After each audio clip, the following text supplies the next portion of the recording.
Domingo 10 de enero del 2021. Ocasión ideal en el calendario para apropiarnos de aquellas palabras de la Escritura que nos dice: mira que te mando que te esfuerces y seas valiente. No temas ni desmayes, porque Jehová tu Dios estará contigo donde quiera que vayas.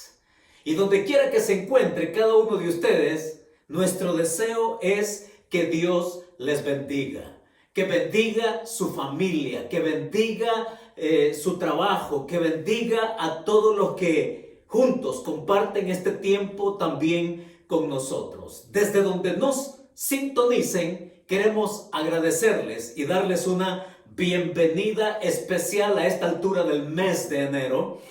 Y también con la expectativa, así, altas expectativas con las que siempre nos queremos encontrar con ustedes, porque juntos queremos ir también a la palabra de Dios para mantener esas expectativas al tope de lo que Dios quiere mostrarnos en su palabra. Es a ella que queremos ir. Y para hacerlo, una vez más, quiero pedirles que me acompañen en una oración donde nos queremos dedicar al Señor. Y decimos juntos: Señor, en este momento dispongo mi corazón y mi voluntad para ser oidor y cumplidor de tu palabra en obediencia. Guíame con tu Espíritu Santo para ser transformado a la imagen de tu Hijo. Que así sea. Nunca me he arrepentido de mi decisión de seguir a Jesucristo. Lo sigo de todo corazón. Fueron las palabras finales de Bagus, un hombre a quien voy a llamar Bagus por razones muy necesarias. Y fueron sus últimas palabras al ser entrevistado por una periodista contando su historia. Pero para entender esas últimas palabras necesitamos retroceder 20 minutos en la conversación y en la entrevista que este hombre sostuvo con esta periodista. Este hombre, Bagus, ahora ex musulmán, llegó a conocer a Jesucristo en el 2014 y un año después fue bautizado, dando testimonio público de su fe en el Señor. Bagus recordó bien la razón por la que siguió a Jesucristo. Él dijo: fue debido a mi larga, dura y turbulenta vida, señora, le dijo a la periodista. Y la periodista le preguntó lo siguiente. Empezó una serie de preguntas y la primera fue: así que cuando finalmente decidiste seguir a Cristo, ¿dejaste de tener problemas? Vagos: no, señora, todo lo contrario. Periodista: ¿qué hiciste para ganarte la vida entonces? Vagos: yo era un recolector de basura. Periodista: ¿y qué haces ahora? Bagus respondió: todavía soy un recolector de basura. Periodista: pero al mirar las circunstancias externas de su vida, sería fácil concluir que su vida no ha mejorado. La periodista le preguntó: entonces, ¿cómo te sentiste después de seguir a Jesucristo? Bagus: muy diferente. Me sentí feliz y en paz, respondió él. Bagus mencionó en silencio que él era un líder de la iglesia que se reunía en una casa junto con otros 15 que, como él, confesaban a Jesucristo en su comunidad. El periodista también descubrió que era indiscutible la vida de Bagus como seguidor de Cristo. Pero un vecino había visto a Bagus compartir la historia de Jesús con otro vecino y lo reportó a las autoridades de la comunidad. Las autoridades tomaron preso a Bagus y a los otros 15 y los llevaron a un arrozal donde los amenazaron con matarlos a menos que renunciaran a Jesucristo y regresaran a su antigua creencia del Islam. Mientras usted me escucha contando esto, Bagus sigue con vida y él ahora se ve obligado a vivir separado de su esposa y de sus hijos, a quienes solamente por ocasiones logra ver.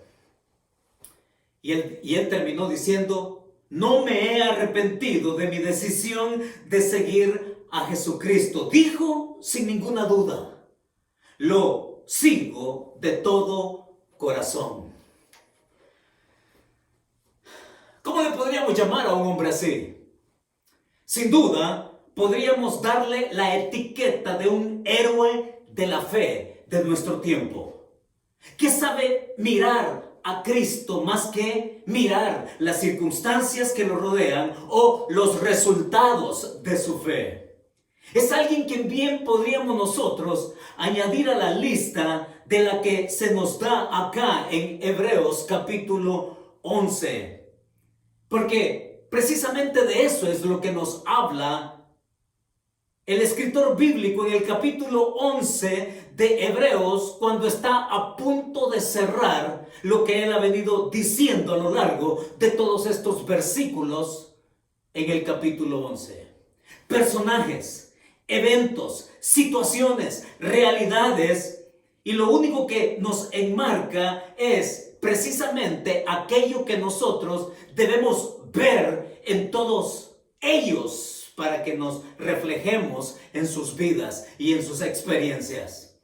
Es en el capítulo 11 de Hebreos a donde en esta ocasión les invito a ir, porque lo que al final del capítulo 11 el escritor nos está diciendo a nosotros como a ellos en su momento, en su tiempo, es que es mirando a Jesús que podemos caminar, pero sin fijarnos en las experiencias del presente, ni siquiera tampoco en los resultados de la fe, porque va a terminar diciéndonos y colocándonos en una realidad que nosotros debemos ser muy conscientes al respecto. Vaya conmigo a Hebreos capítulo 11, versos del 33, o más bien del 32 hasta el verso 40. Hebreos capítulo 11, versos del 32 al 40, y damos por cerrado el capítulo 11 de Hebreos, pero no podemos pasar al capítulo 12 y entender lo que nos dice en el capítulo 12 sin que nosotros cerremos como corresponde el capítulo 11 y de lo que se nos menciona ahí. Versos del 32 al 35, en su primera parte, vamos a encontrar el primer principio. En el versículo 35, en su parte B, hasta el versículo 38, vamos a encontrar el segundo principio. Y por último, en los versos del 39 al 40, el escritor nos va a dejar un desafío a todos que nos permite entonces entender la realidad en la cual vivimos. Vayamos entonces al primer principio que encontramos en los versos del 32 al 35 en su primera parte. Y dice así: ¿qué más digo? Porque el tiempo me faltaría contando de Gedeón, de Barak, de Sansón, de Jefté, de David, así como de Samuel y de los profetas, que por fe conquistaron reinos, hicieron justicia, alcanzaron promesas, taparon bocas de leones, apagaron fuegos impetuosos, evitaron filo de espada, se hicieron o sacaron fuerzas de debilidad, se hicieron fuertes en batallas, pusieron en fuga ejércitos extranjeros, las mujeres recibieron sus muertos mediante resurrección. Quedémonos ahí, porque en estos versículos encontramos un principio, mis hermanos, que nos coloca en primera línea de cómo nosotros también podemos identificarnos con ellos. Un principio que viene, no puede ser más oportuno para nosotros por el tiempo que vivimos, por las circunstancias que pasamos en toda índole. Y el principio que encontramos de parte del autor es este, que cuando Dios se propone algo contigo, Él te va a usar a pesar de tus debilidades. Lo que el versículo 32 al 35 en su primera parte nos deja en nuestra serie, ¿a quién acudes? Esa es nuestra serie, ¿a quién acudes? Y por el contenido del pasaje me decidí a ponerle como título a este mensaje, el riesgo de la fe. El riesgo de la fe. Sí, el riesgo de la fe que nos permite entender nuestro presente, nuestra realidad, pero también dejarnos usar por el Señor con el propósito que Él tiene con cada uno, aún a pesar de nuestras debilidades. ¿Lo pudo notar usted a simple lectura? Dice en el versículo 32, ¿qué más puedo decir? Él ha venido agotando el tema a través de personas en las diferentes épocas de la historia y que por igual ellos supieron perseverar y confiar y tener fe en Dios que en su momento los confortó para llevarlos adelante. ¿Qué más puedo decir? Dice él. Cuando ha mencionado eventos de la historia donde Dios se magnificó en la vida de estos hombres que supieron confiar en Él, y entonces viene hasta acá y nos va a dejar una lista de hombres acá en el versículo 32, porque dice, ¿qué más digo? Porque el tiempo, dice, me faltaría contando de Gedeón. Qué interesante. Porque cada nombre de lo que él va a mencionar en los versículos 32 y siguientes son hombres que tuvieron algo por igual. Algo por igual, en doble partida. Porque lo que se nos va a decir de todos ellos es que son tan parecidos a usted y a mí. Sí, somos tan parecidos a ellos que necesitamos recorrer uno por uno así. Resumiendo, ¿qué sucedió con ellos? En el caso, por ejemplo, de Gedeón. Ya sabemos la historia de Gedeón allá en el libro de los jueces. Y ya sabemos que este hombre, de una manera irónica, o quizás podríamos decir también así, sarcástica, por la situación que estaban viviendo en ese momento, Gedeón dice que allá el ángel de Jehová se le apareció. Y se le apareció en un lugar, dice en un lagar, donde en ese lagar Gedeón estaba trillando. Sí, un lugar donde estaba destinado para hacer vino, el lagar, el hombre estaba trillando. Y se le aparece el ángel de Jehová. Y le dice, Jehová está contigo, varón esforzado y valiente. Qué irónico. O qué sarcasmo podríamos decir también. Diciéndole a Gedeón algo que era contrario a su carácter en ese momento. Pero es el ángel que lo ve, no por lo que él es en este momento, sino por lo que él va a llegar a ser en el futuro. Un hombre cobarde, sí, escondido, temeroso de que el enemigo se diera cuenta de lo que él tenía para que se lo confiscaran. Pero él ahí escucha esas palabras. Y entonces Gedeón es el hombre que va a ser el que Dios va a usar, aún a pesar de sus debilidades, que con 300 hombres va a ahuyentar un enemigo. Ese es Gedeón. Se habla de Barak, otro también de la época de los jueces, otro hombre cobarde que acepta ir a una misión, pero que no la acepta sino es por la condición que Él pone de que una mujer lo lidere. Y es ahí donde Débora sale a relucir. Y entonces Débora, así llena del Espíritu Santo, anima a este hombre para que vaya a la batalla y Dios le da una gran victoria. Un Barak tan parecido a usted que está sentado ahí en su sillón, disfrutando su café y que no puede tener una diferencia muy marcada con usted y conmigo, porque este hombre también cobarde, Dios usó a una mujer precisamente para que él llegara a hacer lo que Dios tenía como propósito en su vida. Ese fue Barak. ¿Y qué decir de Sansón?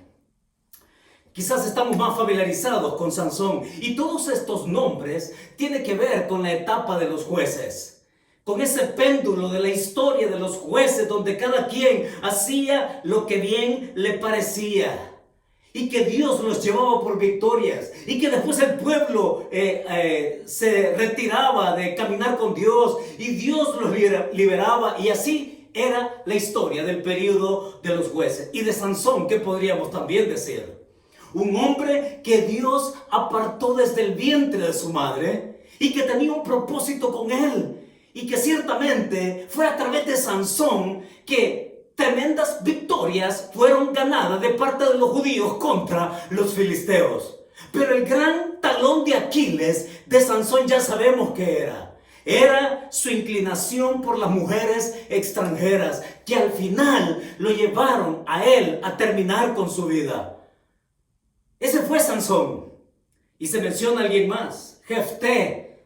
Jefté, otro de la época de los jueces. Este hombre que era hijo de una prostituta. Era un hijo mal querido en la familia por sus propios hermanos, los cuales propiciaron que él fuera echado del hogar para que no heredara con ellos, porque era hijo de una prostituta. Es Jefté que sale, pero era un hombre, dice la Escritura, un hombre audaz, valeroso. Era un hombre, sí, con valor de guerra. Y los ancianos de la ciudad, nos comenta la narrativa, que van y lo buscan y le dicen que regrese y que pelee sus batallas. Y que él entonces se convertiría en el líder del pueblo. Es Jefté que acepta, es Jefté que pelea. Es Jefté que obtiene victorias. Pero este hombre despreciado y este hombre también imprudente, nos dice la narrativa acerca de él, que él así de una manera emocional e imprudente hace un voto en decir de que al regresar de la batalla el primero que se le encuentre para celebrarlo lo va a presentar como sacrificio. Y la persona primera que sale al encuentro de Jefté para celebrar esa victoria fue su propia hija. Y es Jefté quien dedica a su hija y se va a quedar sin parentela, sin herederos. Así era este hombre, despreciado por su familia e imprudente a la hora de establecer votos. Se da cuenta que no es muy distinta la situación de ellos con la situación nuestra. Una cosa está clara, eran hombres que mostraron sus debilidades. Eran hombres que sacaron a relucir sus carencias. Pero aún a pesar de sus debilidades, Dios tenía un propósito con cada uno en su momento para dejarse usar por Él, que lo creyeran. Que creyeran de lo que Dios era capaz. Y mis hermanos, necesitamos entender algo todos nosotros por igual. Y es que la vida cristiana no es acerca de nosotros, es acerca de quién es Dios. Es acerca del poder que Él tiene para que nosotros con nuestras debilidades nos dejemos usar por Él en su propósito, en su momento, para que las victorias sean suyas. La fe es esa que nos permite tener o ser personas defectuosas y aún a pesar de eso dejarnos usar por Dios. Una cosa sí yo tengo clara y aprendo en el pasaje acá con todos estos hombres, que ninguno fue escogido por su trascendencia curricular. Ninguno fue escogido porque tuviera un currículum sobresaliente. No, todos ellos fueron escogidos porque eran hombres débiles y que Dios los vio en su momento y los llevó a otro siguiente momento para que ellos, Dios los vio de cómo eran para llevarlos a como Él quería. Que su carácter y su fe fueran desarrolladas. Y es así como nosotros, mis hermanos, podemos vernos ahora.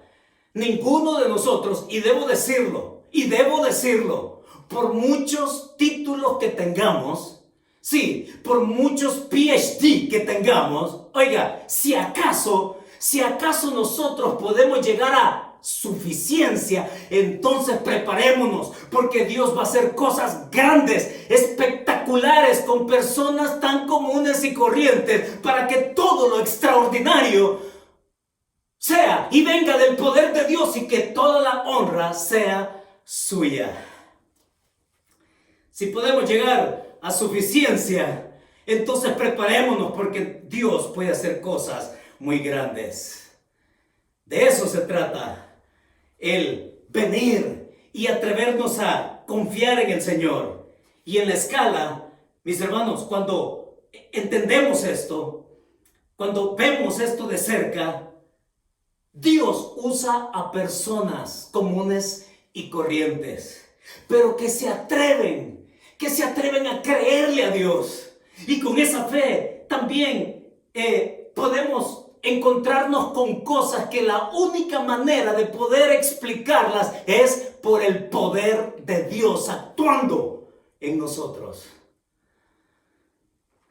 Sí, por eso es que los versículos 33 y 34 hace toda una lista de todas esas situaciones que acontecieron, que por fe conquistaron reinos, hicieron justicia, alcanzaron, dice ahí en el versículo 33, promesas, taparon bocas de leones. Y quizás al mencionar uno por uno cada una de estas circunstancias, usted puede traer nombres a su cabeza, a su memoria, a un Daniel, sí, a un Moisés, sí, a un Abraham, que ya estos han pertenecido a la lista desde antes. Pero luego va a hacer mención ahí de la situación de este Samuel, por ejemplo. Samuel, que fue el hombre que Dios usó para encaminar la historia, la grandeza del poder de Dios en la historia del pueblo de Israel. Un hombre piadoso, escogido desde muy niño, preparado como nazareo, escogido por Dios, preparado por su madre. Y este fue y vino a ser sacerdote de Dios, y vino a ser profeta de Dios, un hombre piadoso que tomó bajo su cobertura al mismo rey David, al mismo rey Saúl. Y con todo y que era un hombre piadoso, vocero de Dios, oigan, falló en criar a sus hijos en el temor de Dios. Ese fue Samuel. ¿Y qué podemos decir también de David? Una historia conocida por todos y que la Biblia no la esconde. Un hombre que desde niño supo creerle a Dios, supo ser y estar del lado de los escuadrones de Jehová. Y para inaugurarse a una vida adulta de guerrero, nada más y nada menos enfrenta a un filisteo gigante, lo derrota y le corta la cabeza como se lo había prometido. A partir de ahí, David va en ascenso y llega a la cúspide, pero ya sabemos qué pasó con él. Un hombre que comete adulterio y un hombre que comete homicidio para cubrir esas huellas. No cabe duda que no podemos llegar a parecer a ellos. Podemos ser tan igual a ellos. Yo pregunto, ¿cuáles serían las debilidades con que cada uno de nosotros seríamos etiquetados y que fueran tan evidentes que nos conocieran por eso? Es más, y que quedaran registradas tal y como estos están acá. Dios se hace fuerte en nuestra debilidad. En nuestra debilidad es que, oigan, el requisito para dejarse usar por Dios es en una actitud de debilidad. Porque cuando reconocemos nuestra debilidad, podemos reconocer también la fortaleza de Dios, el poder de Dios y que todo le pertenece a Él. Y alejar nuestro ego de cualquier pretensión de logro. Es así como el Señor Jesucristo también lo dijo a sus discípulos. Él les dijo a sus discípulos, porque separados de mí, nada podéis hacer. Es el apóstol Pablo que también le dice allá a los corintios y a nosotros que nuestra competencia, dice, no viene de nosotros, porque no es que seamos competentes por nosotros mismos, sino que nuestra competencia viene de Dios.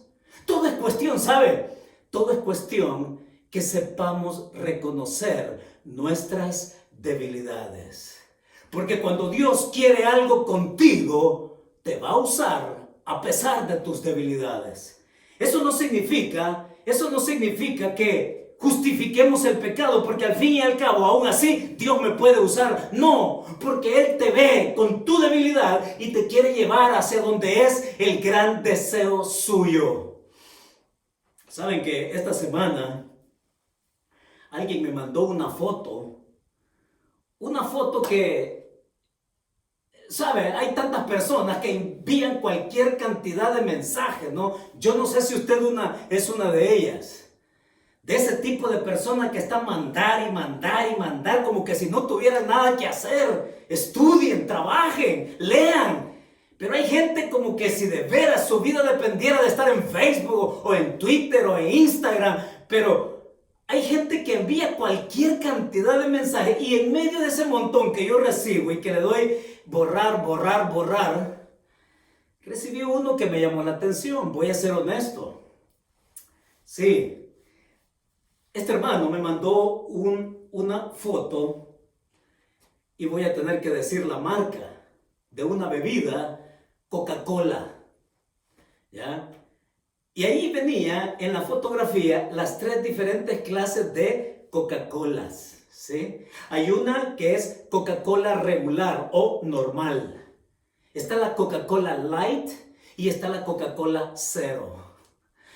Y ahí en la foto decía, muchos cristianos son así. Comienzan normales, después vienen a ser light y por último vienen a ser cero. ¿Será cierto? Quiero decir que a lo mejor tiene mucho de cierto.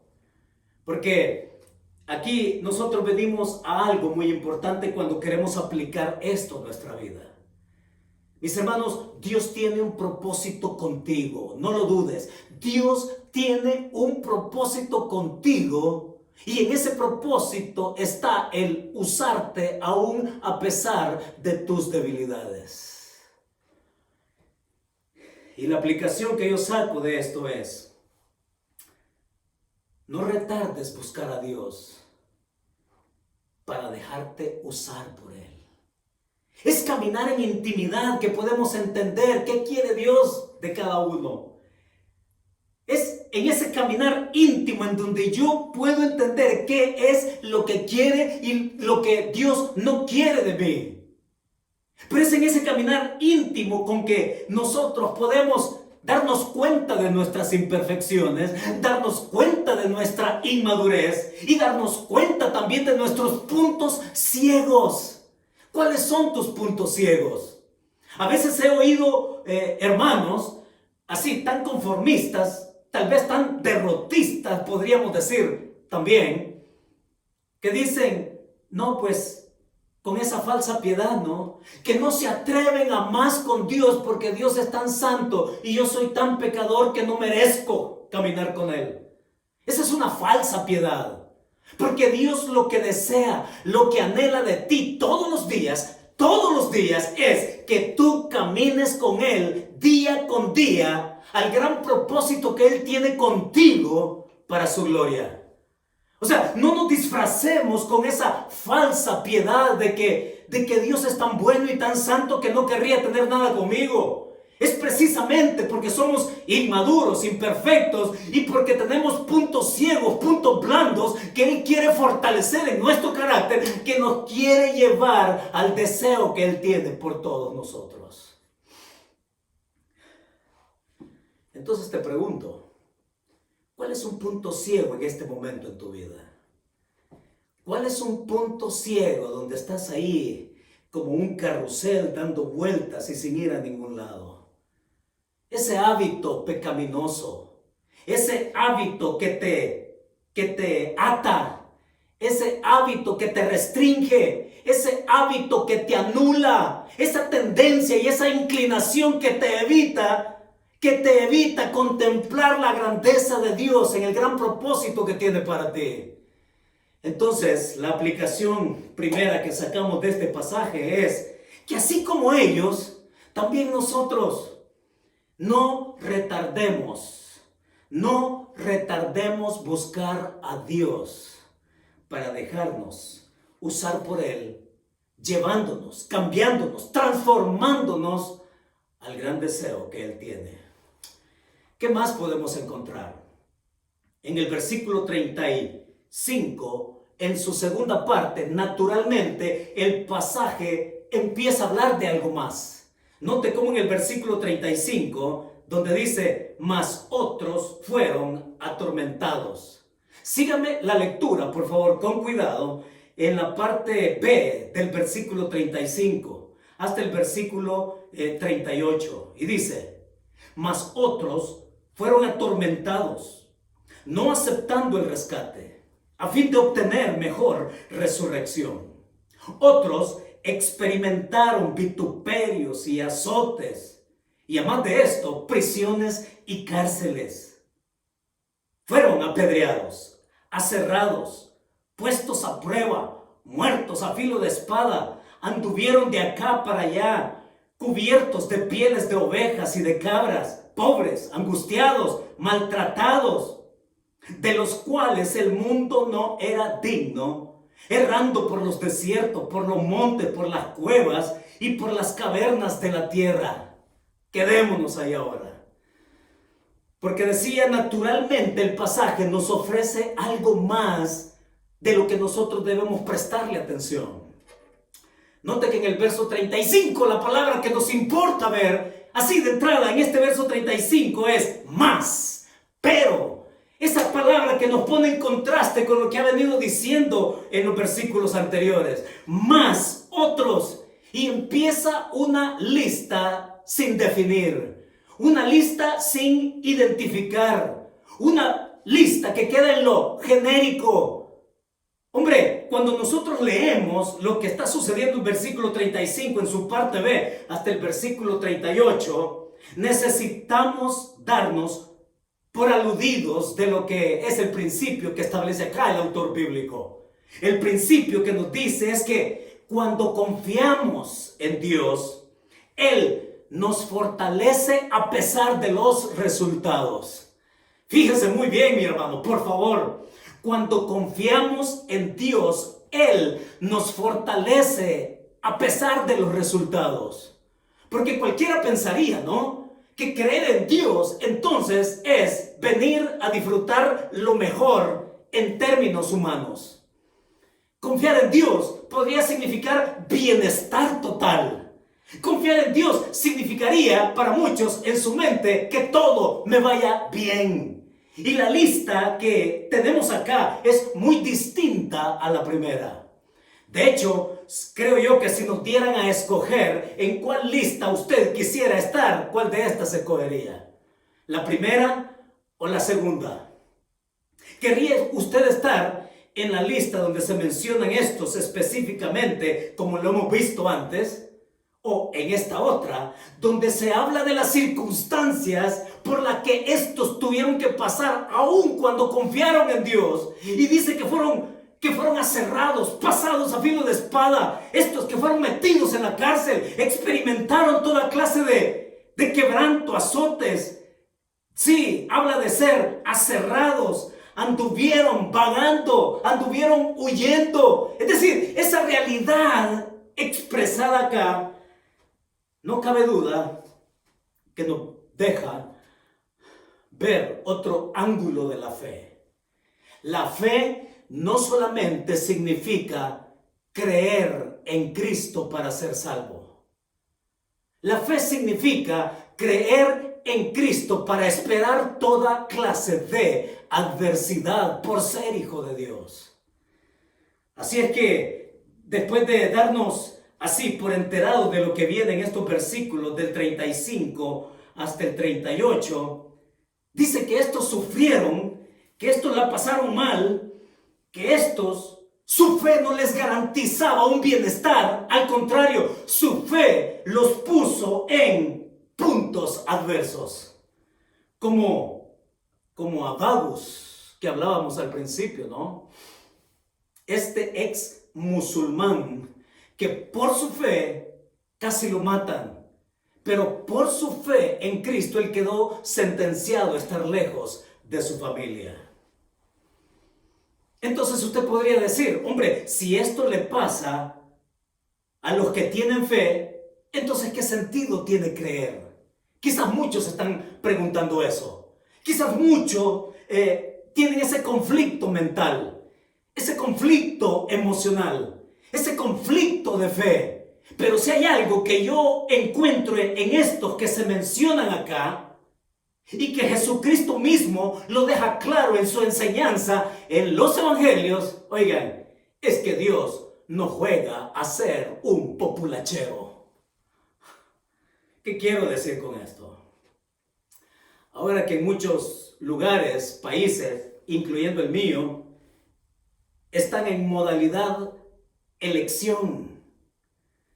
Y creo que merece que el ejemplo se traiga a colación, porque entonces podemos ver la gran diferencia que existe entre el pensamiento humano. Oiga, Dios no es ningún populachero, un político de esos, sí, que suenan más a demagogos, suenan más a discursos y palabras huecas, vacías.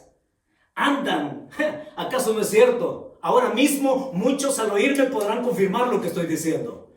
Pero es ese político que anda de ofrecido a todo mundo, se le ofrece a todo mundo, ¿sí? Y que tira gorras, y que tira lápices, y que tira camisetas, y que es el hombre del pueblo, y que ofrecen de todo. Son populacheros. Sí, te prometen de todo. Te prometen de todo y ya sabemos que hay detrás de todo eso. Es gente que vive cobrando un salario pagado por nuestros impuestos. Así de simple. Es decir, no le vamos a poner, como decimos en mi país, no le vamos a poner más azúcar al alboroto. Ya sabemos qué agenda es la que manejan. La agenda es mi bienestar. La agenda es perpetuarme todo lo que pueda en un puesto que me permita a mí gozar de los bienes del pueblo, vivir de los impuestos de la gente. Ahora, ¿por qué digo esto? ¿Por qué digo esto? Oiga, porque Dios no es ningún populachero. Dios y su Hijo Jesucristo claramente establecen y no te van a mentir y nos dicen su palabra. Oigan, les dice el Señor Jesucristo, en el mundo van a tener aflicciones por causa mía, pero siéntanse bienaventurados, dichosos, dichosos, dichosos cuando por mi causa, dice, os vituperen y os maldigan y os digan toda clase de mal contra vosotros mintiendo. Esperen injusticia de parte de la gente, esperen persecución por creer en mí, esperen cualquier clase de mofa, cualquier persecución en cualquier forma en que se presente, espérenla. Oigan, y que me encanta que Cristo hable de esa manera. Porque, hombre, si hay que creerle a alguien, hay que creerle a Él, a Cristo, que dice que si creemos en Él, entonces podemos tener vida abundante. Pero tener vida abundante no significa un bienestar necesariamente inmediato y que esté ausente de sufrimiento o de cualquier forma de persecución por ser hijo de Dios. Sí, Dios no es ningún populista. Dios no es ningún político demagogo. Dios no es ningún oportunista. Es el Dios que nos dice que somos bienaventurados cuando creemos. Así que posiblemente usted que me oye, señora, tiene esa peculiar persecución por parte de un esposo que no cree en Dios y que se burla de usted y que se mofa de usted y de lo que usted cree, o viceversa también. No podemos nosotros evitar eso, pero se preguntará, ¿y entonces de qué vale creer? ¿De qué vale creer? Pero aquí encuentro otra aplicación y permítame compartirla. La aplicación es: no pretendas vivir en una burbuja impermeable a la realidad. Y usted dice, bueno, ¿y qué está diciendo el pastor Héctor ahora? Sí, no pretendas vivir en una burbuja impermeable a la realidad. Lo que quiero decir es que no pretendas que no entiendes esto. No pretendas que no estoy siendo claro en decirte que la realidad, por más que querramos bloquear el sufrimiento o bloquear aquello que nos puede doler o cualquier clase de tenemos que aceptarla porque así es. Y en tanto la aceptemos, entonces podemos estar claros de la bienaventuranza que nosotros podemos tener por parte del Señor cuando nos dice que podemos sufrir todo eso. ¿Qué más podemos nosotros tener? Cuando venimos a la Escritura, es que podemos encontrar la claridad de qué esperar. La claridad de qué esperar. Y esta gente que creyó, y note los resultados que hubo. Los resultados que hubo son aquellos adversos a nuestras expectativas. Porque creyendo, dice, fueron aserrados. Creyendo en Dios fueron apedreados. Creyendo en Dios fueron perseguidos. Creyendo en Dios fueron puestos en cárceles y en prisiones. Creyendo en Dios tuvieron que huir por su vida. Y entonces usted una vez se va a preguntar, bueno, ¿y qué vale creer?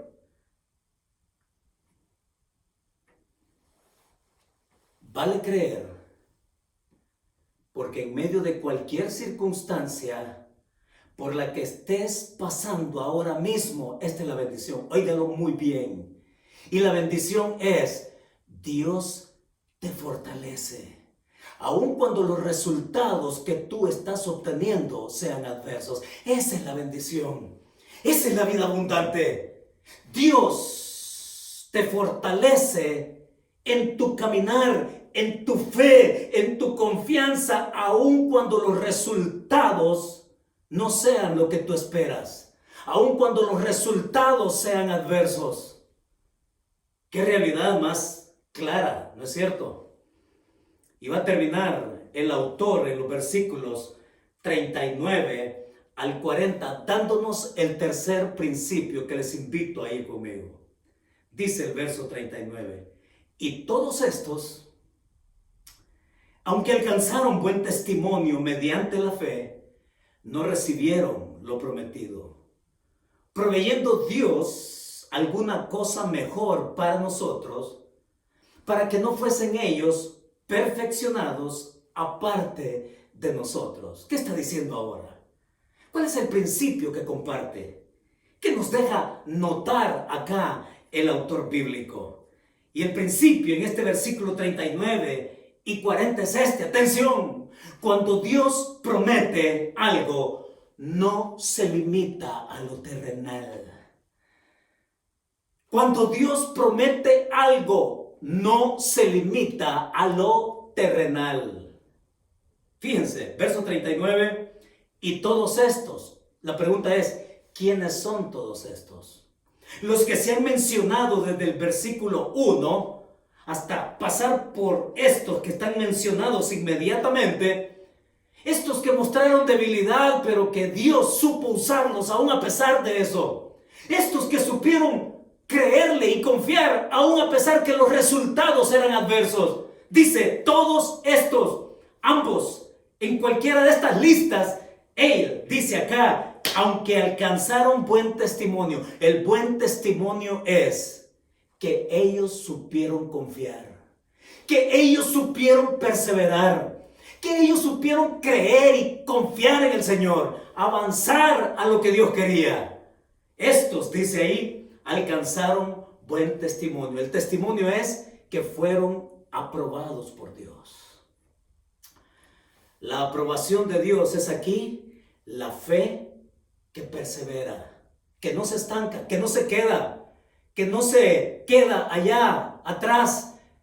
La fe aprobada es el testimonio que Dios da de aquellos que saben ir adelante, que saben caminar con Él. Y dice que mediante la fe ellos no recibieron lo prometido. Algunos lo recibieron en la tierra. Ya dijimos de Abraham. A Abraham se le fue prometido un hijo. Y ese hijo vino en su vida. Una promesa cumplida en su tiempo. Pero no vio Abraham más allá de eso. Porque de todos ellos nos dice que a la distancia lo saludaron, lo vieron a la distancia, lo contemplaron a la distancia, y la promesa que ninguno de ellos logró ver cumplida fue la promesa del Mesías. Fue el Mesías que ellos conocieron de lejos, creyeron en Él a la distancia, lo saludaron allá a la distancia en el tiempo. Y dice ahí el verso Dios, proveyendo Dios alguna cosa mejor para nosotros. ¿Qué es esta cosa mejor para nosotros? En todo el capítulo o en todo el libro se ha venido haciendo una distinción entre el antiguo pacto que no permitía que nadie se acercara a Dios, que ya hemos visto en las predicaciones anteriores, y que a través del sumo sacerdote entrando al lugar santísimo ofreciendo ese sacrificio era acepto, no solamente él, sino también el pueblo. Cuando este pueblo veía que el sacerdote salía, entonces veían que Dios tomaba con complacencia aquella sangre. Así era la experiencia de acercamiento a Dios. Pero dice que nosotros, para tener algo mejor, porque ahora ya tenemos el nuevo pacto en la sangre de Cristo, podemos acercarnos a través de Él al propio trono de la gracia de Dios, y entonces poder tener también una relación cercana, íntima, acercarnos al fuego que quema, al fuego que transforma, al fuego que nos redime y que nos hace también venir a la santidad de Dios en comunión con Él. Sí, mis hermanos, ahí en estos versículos 39 al 40, nosotros tenemos este gran cierre del capítulo 11, que note cómo en el versículo 13, ahí solamente retroceda su mirada, dice el versículo 13, conforme a la fe, murieron todos estos, sin haber recibido lo prometido, sino mirándolo de lejos y creyéndolo y saludándolo y confesando que eran peregrinos y extranjeros sobre la tierra. Y el verso 39, y todos estos, aunque alcanzaron buen testimonio mediante la fe, no recibieron lo prometido. ¿Qué es venir a Cristo? ¿Qué es conocer a Dios? ¿Qué es tener una vida directa en comunión con el Señor a través de la confesión de la fe en Él como Señor y Salvador? Es la gran oportunidad que tenemos para que lleguemos a este gran cierre y a esta gran conclusión para nosotros. Apenas 10 días de haber dejado el año viejo, 10 días de venir para disponernos y tener claro que cuando Dios se propone algo contigo y conmigo, nos va a usar para llevarnos de nuestra debilidad a lo que Él quiere en nuestro carácter. Nos ha dicho el pasaje también que cuando confiamos en Dios, Él en su gracia nos fortalece aun cuando los resultados no sean lo que nosotros esperamos. Y nos ha dicho en los versículos 39 al 40 que cuando Dios promete algo, Él no se va a limitar a lo terrenal, porque la recompensa es allá. La recompensa la tiene Él para nosotros, guardándola para que vengamos y disfrutemos lo que es de valor eterno para Dios. ¿Cuál es la verdad? Y la verdad con que cerramos este capítulo 11 es esta. La fe perseverante busca la recompensa a pesar de nuestras debilidades y resultados. La fe perseverante busca la recompensa a pesar de nuestras debilidades y resultados. Mis hermanos, estamos a 10 de enero. ¿Cómo han sido estos 10 días? Estos primeros 10 días, ¿cómo han sido de tu caminar con el Señor? ¿Será cierto lo de esa fotografía? Has comenzado normal, pero luego viniste a ser light y después cero. ¿Será cierto? ¿Cómo han sido estos 10 días primeros en tu vida y tu comunión con Dios? El Señor quiere bendecirte, usarte, formarte, cambiarte y llevarte al gran propósito que Él tiene contigo y conmigo, en fortaleza, aun cuando los resultados sean difíciles. Pero Dios nos quiere llevar adelante para su gloria. Oramos. Señor, muchas gracias por dejarnos tomar de tu mano, compañeros del camino, en esta travesía tuya, Señor, que nos has invitado a tener fe, pero no una fe vaga, una fe al vacío. Fe, Señor, en tus promesas, en tus preciosas y grandísimas promesas que tú nos has dejado. Y que a lo largo de esta serie, Señor, tú nos has mostrado realidades que no queremos escapen a nuestra conciencia. Que hoy, Señor, podamos meterle fuego a nuestro corazón en comunión contigo. Que ese fuego tuyo, Señor, nos abrace, nos queme, nos cambie, nos transforme, nos aclare lo que tú quieres en tu propósito para nosotros. Señor, dispón nuestro corazón a tu Espíritu Santo. Y como lo decimos cada ocasión al principio, que tu Espíritu Santo, Señor, nos lleve a ser más semejantes a tu Hijo Jesucristo.